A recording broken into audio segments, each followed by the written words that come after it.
we talk about, I think again, how I see things, and it seems to me you're in alignment with this thinking, is there's the personal piece of what can I do, regardless of what's going on, regardless of how our medical system is, regardless of, my situation with family or money or friends or whatever, what can I do for myself to maximize my health and wellness? I see a component that needs to happen also of above and beyond, saying to people, this is what you can do, to encourage those who don't have it to start thinking about what can they do to support people who are dealing with an illness.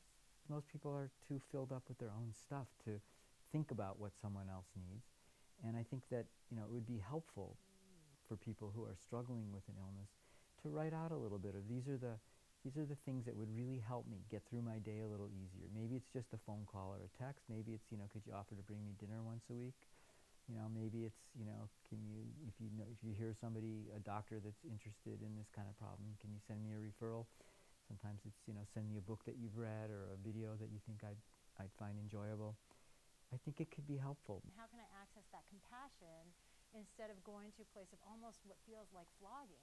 That I and numerous other people who have chronic illnesses have experienced this from people. And their intention, I believe, is they're trying to come from a place of, oh, you need to look at what the root is or something, but it's just not going about it in a helpful way. When I first started integrating Ayurvedic principles, I had a lady with migraine headaches, and no matter what we did for this poor woman, she would be in the emergency room every weekend requesting pain medicine. This was before some of the more modern medications. And so, there was always this resistance. Does she really have a headache, or does she just want some Demerol?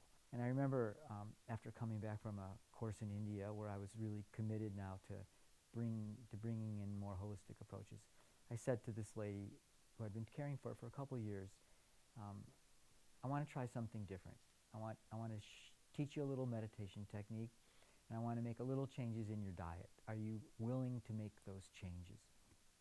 And she said, I'll do anything that will help me.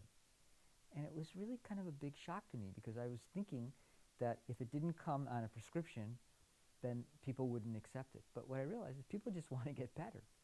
And if physicians recognize that everybody really wants to get better, and that if the person isn't getting better, maybe it's not because there's something wrong with the person, the patient, maybe there's something wrong with the intervention, with the remedy, and start looking to see where we can bridge that gap, I think that'll be a profound shift in the way that healthcare is delivered in our society right now. But it's going to take both. It's going to take intelligent, empowered patients and more open-minded, flexible, heartfelt physicians, and somewhere we'll get closer together in the